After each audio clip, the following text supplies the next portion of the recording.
包む目覚めるように Before Violet Evergarden, before Free, before Lucky Star, Clannad, and Haruhi Suzumiya, there was Munto. Kyoto Animation is an anime studio with a special place in the hearts of myself and many other anime fans. They're well regarded not simply for their visually and emotionally arresting works, but for making their animation staff full-time employees and avoiding workplace crunch, the latter of which is still sadly standard for most anime studios.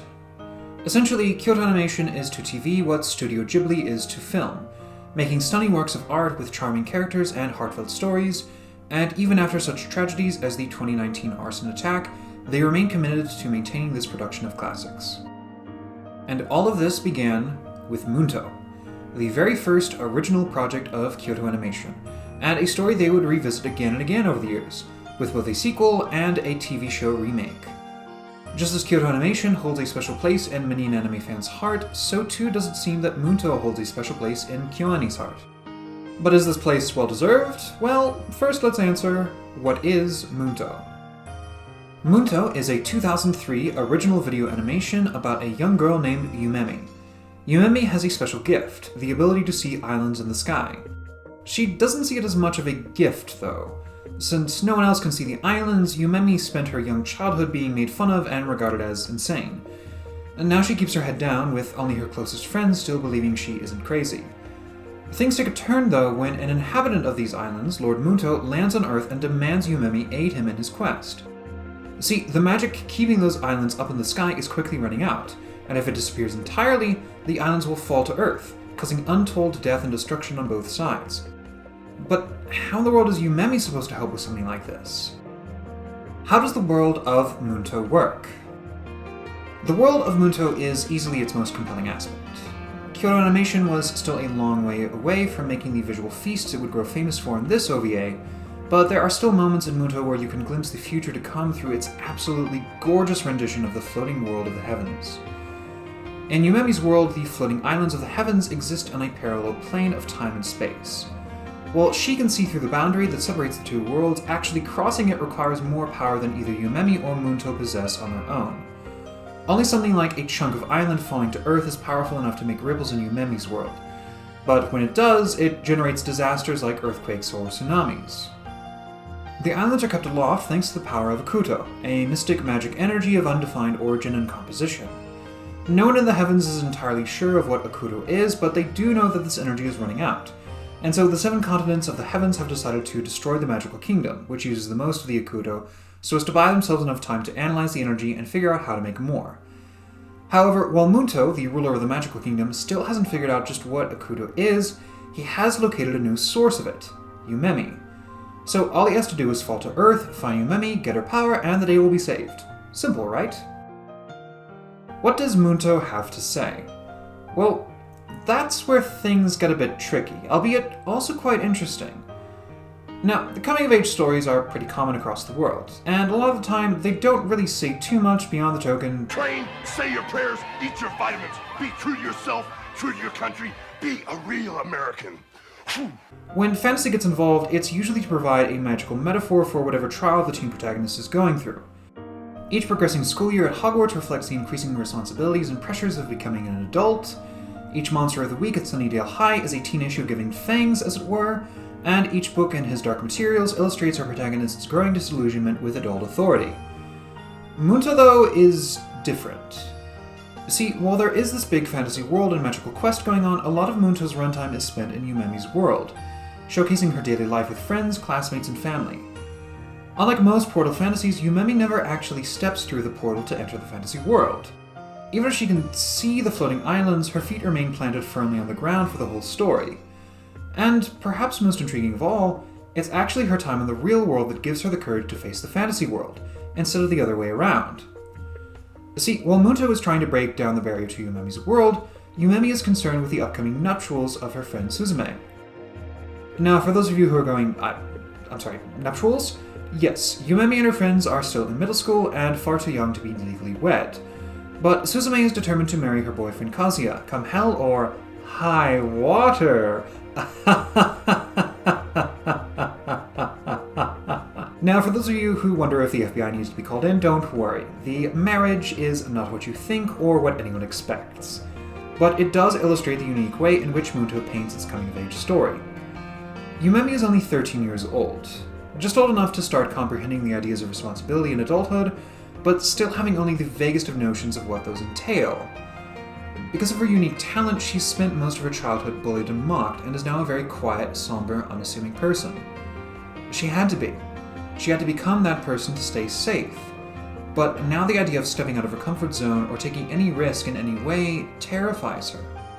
When she meets Munto for the first time and he starts barking orders at her, seriously Munto, you could have gotten her Akuto energy in 5 minutes if you just calmly explained what you were all about. But anyways, Yumemi's initial response is to just close her eyes and wish the scary man to go away.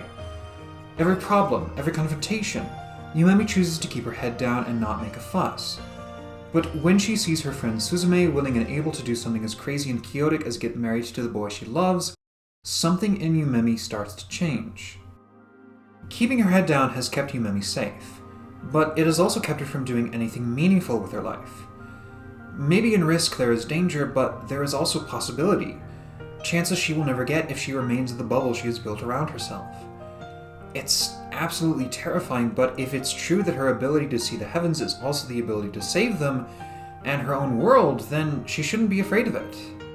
She has to accept this part of herself, to embrace it as she takes her first step in growing up. Usually, these sorts of stories involve the protagonist applying lessons they learned in the fantasy world to their problems in the real world. But Yumemi does the opposite, learning from her friend Suzume to help Munto. And while this may strike many as odd, I think it's actually more clever than it first appears. See, even if you, a teenage protagonist, learn how to deal with an everyday mundane problem through slaying a dragon or saving a kingdom, this still means that you've done something like slaying a dragon or saving a kingdom, and you then have to go back to being a teenager in the real world. It's one of those story elements that makes perfect sense for a reader relating to said teen protagonist, but which makes less sense for the actual teen protagonist living in their own story.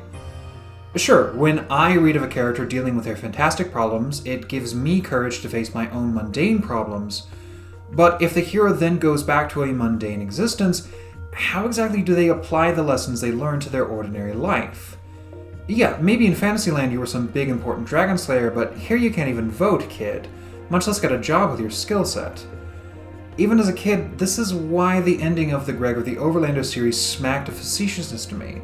Because, one, even as a young'un, I knew better than to think that all the violence and evil could simply be stopped, and two, even if it could, there's no way it could be accomplished by a random 12-year-old. Munto sidesteps this issue then by making the fantastic elements a metaphor not for Yumemi's mundane problems, but for her potential. Maybe none of us have been able to see into another dimension, but we've surely had gifts, talents, or passions that earned us mockery by our peers growing up. And a big part in growing up was in accepting these gifts, talents, or passions of ours, regardless of the mockery, and fostering them into what we would do with our adult futures. And this way, Munto gets across the metaphorical aspect of a fantasy coming-of-age story without falling prey to the pitfall of a protagonist who peaked in Fantasyland. All that said, the relationship between Suzume and Kazuya is actually the weakest element of the whole story.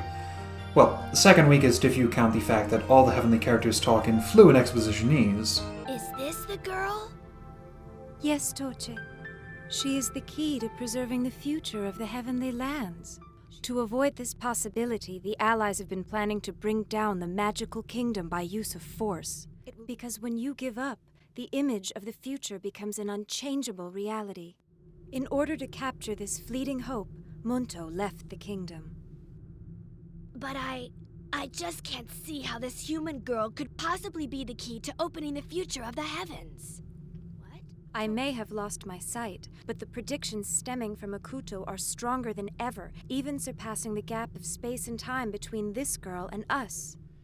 But we can't turn back. Fear is their greatest defense. I doubt if the actual security there is any greater than it was on Aquilai or Solus, and what there is most likely directed towards a large-scale assault. And I thought, who talks like this, George? See, everything I just said about the thematic value of Suzume and Kazuya to Yumemi's character is still true. The idea is very nuanced and deep, but the execution involves every sappy romance cliché you can possibly think of. drowning what is refreshing and subtle about Munto in a sea of saccharine sweetness. It doesn't help that their relationship ultimately boils down to suicidal sad boy is saved by manic pixie dream girl. If you aren't rolling your eyes when Kazuyo waxes poetic about how Suzume saved him and he needs her to be complete, then I'm not going to get in your case for that. But as for me, I'm going to pass on another story that says you need a romance to be happy and fulfilled. Especially one that reduces the girl in the partnership to what she does for the boy. Seriously, I dare you to watch Munto and name a single characteristic of Suzume that isn't ditzy or nurturing. Watch out, Suzume! What? Heads up! Are you alright, Suzume? Are you okay? Yumemi, there's something a little off about Suzume, don't you think? This aspect of Munto, of interesting ideas with subpar by the numbers execution, rather reflects the main strengths and weaknesses of the story, and leads to my final verdict. If you're looking to Munto and hoping to find the same subtlety and charm that Kyoto Animation possessed with later more famous works, then I'm sad to say you'll be disappointed. But even if the story is marred by cliché, fragments of something greater, hints of what Kyoto Animation would become, still manage to shine through, and elevate the final product to a 6 out of 10. In a sense, Munto is a lot like Yumemi, still working out what its place is in the world, but taking that first step in the right direction. So for now, I'm Marco Keen, signing off, and I hope you liked this video. If you did, and you'd like to see me make more, please leave a like or comment down below, share my video via Twitter, Facebook, Instagram, or other means, and subscribe to my channel. Also, if you'd like to support another first work of a creator, then why not check out my own novel, The Song of Morian, Mercy of Monsters. I only need to sell 200 copies to be allowed to publish the sequel, so if you go on down to Amazon and purchase a copy for just $1, you will not only be getting a great book, but you'll be able to say that you were there from the beginning, once I am rich and famous. One can dream. Thank you all, and I will see you in the next one.